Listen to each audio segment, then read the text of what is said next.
Hello बच्चों, कैसे हैं आप सब। रक्षाबंधन की बहुत सारी शुभकामनाएं आप सभी को। आज हम क्लास 10th की फर्स्ट फ्लाइट बुक की बहुत ही प्यारी पोएम है अमांडा। अमांडा पोएम के क्वेश्चन आंसर एक्सप्लेन करेंगे। ठीक है बच्चों, तो पहला क्वेश्चन है आपके सामने। How old do you think Amanda is. How do you no this, यानी कि अमांडा, आपके अनुसार अमांडा की उम्र कितनी है। How do you no this, और आपको यह कैसे पता चला। तो आंसर है Amanda is a school going girl who must be about 9-10 years old, यानी कि अमांडा स्कूल जाने वाली लड़की है जिसकी उम्र लगभग 9-10 वर्ष होगी। The things that her mother scolds her, scolds मतलब होता है डांटना, her for all typical instructions. Typical का मतलब होता है सामान्य और इंस्ट्रक्शन का मतलब होता है निर्देश। Given to a 9-10 year old girl, यानी कि उसकी माँ उसे जिन चीज़ों के लिए डांटती है वे सामान्य निर्देश 9-10 साल की लड़की को दिए जाते हैं। यहाँ से अपने को पता चल गई अमांडा की उम्र कितनी होगी।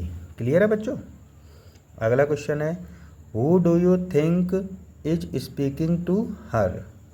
Who do you think is speaking to her, यानी कि आपके हिसाब से उससे कौन बात कर रहा है। ठीक है, तो her mother is speaking to her, यानी कि उसकी माँ उससे बात कर रही है। यहाँ तक क्लियर हो गया बच्चों। अगला क्वेश्चन है बच्चों क्वेश्चन नंबर के हिसाब से मत सोचना, ये क्वेश्चन नंबर आगे पीछे हो गए हैं बच्चों। तो जो इस पोएम के महत्वपूर्ण क्वेश्चन है वही आपके सामने आ रहे हैं। तो अगला बहुत ही इम्पोर्टेंट क्वेश्चन है, is Amanda N orphan. Orphan मतलब होता है अनाथ। क्या अमांडा अनाथ है। वाई डज सी से सो, वह ऐसा किस लिए कहती है।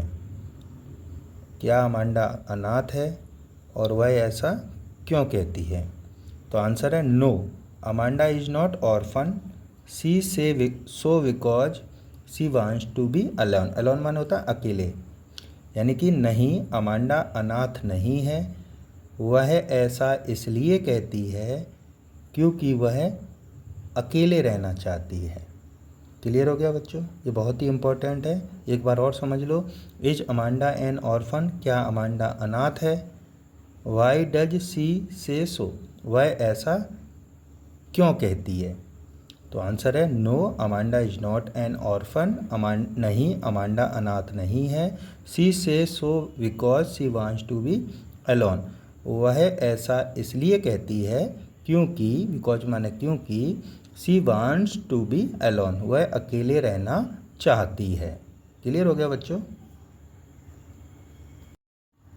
अगला क्वेश्चन बच्चों, do you know the story of Rapunzel, यानी कि क्या आप रेपुंजल की कहानी जानते हैं। Why does she wants to be Rapunzel, वह रेपुंजल क्यों बनना चाहती थी। तो she wants to be Rapunzel, यानी कि वह रेपुंजल बनना चाहती है। बिकॉज यानी क्योंकि, she wants to be live alone, क्योंकि वह अकेले रहना चाहती है। अलोन माने अकेले। Rapunzel lived alone in a tall tower and had long beautiful hair. Rapunzel ऊंचे टावर में, एलोन यानी अकेले रहती थी, and had long beautiful hair, और उसके लंबे सुंदर बाल थे। फिर से समझ लो, क्या आप रेपुंजल की कहानी जानते हैं। Why does she wants to be Rapunzel, वह रेपुंजल क्यों बनना चाहती है। तो आंसर है she wants to be Rapunzel because, यानी कि वह रेपुंजल बनना चाहती है क्योंकि, she wants to be live alone, वह अकेले रहना चाहती है। Rapunzel lived alone in a long tall tower and had long beautiful hair. Rapunzel अकेले ऊंचे टावर में रहती है and had a long beautiful hair, यानी कि उसके लंबे सुंदर बाल हैं। क्लियर बच्चों। अगला क्वेश्चन है बच्चों, what does the girl yearn for. Yearn माने होता है चाह रखना, चाह। What does the girl yearn for, what does this poem tell you about Amanda, यानी कि लड़की क्या चाह रखती है और यह कहानी अमांडा के बारे में क्या बताती है। तो क्या बताती है बच्चों, the girl yearns for solitude and peace. Solitude का मतलब होता है एकांत, पीस मतलब होता है शांति। तो लड़की एकांत और शांति चाहती है। She wants to stay alone, वह अकेले रहना चाहती है। क्लियर हो गया बच्चों। बहुत ही सुंदर कहानी है और किसी दिन अमांडा की पोएम का चैप्टर ही एक्सप्लेन कर देंगे बच्चों, तो आप एक बार पूरी पोएम समझ लेना। अगला क्वेश्चन है बच्चों, who is the speaker in stanza 2, 4 and 6। Stanza का मतलब होता है पद, पोएम में जो पद होते हैं स्टैंजा को श्लोक भी कहते हैं बच्चों। तो who is the speaker in stanza 2, 4 and 6, यानी कि पद 2, 4 और 6 में वक्ता कौन है। स्पीकर माने होता है वक्ता, यानी बोलने वाला, यानी पद 2, 4 और 6 में वक्ता कौन है। Do you think this speaker is listening to the speaker in stanzas 1, 3, 5 and 7 में। आपको क्या लगता है कि यह वक्ता पद 1, 3, 5 और 7 के वक्ता को सुन रहा है। क्लियर हो गया बच्चों। यानी कि फिर से देख लो एक बार कि पद 2, 4 और 6 में वक्ता कौन है, यानी कौन बोल रहा है। Do you think this speaker is listening to the speaker in stanzas 1, 3, 5 and 7। आपको क्या लगता है कि यह वक्ता पद 1, 3, 5 और 7 के वक्ता को सुन रहा है।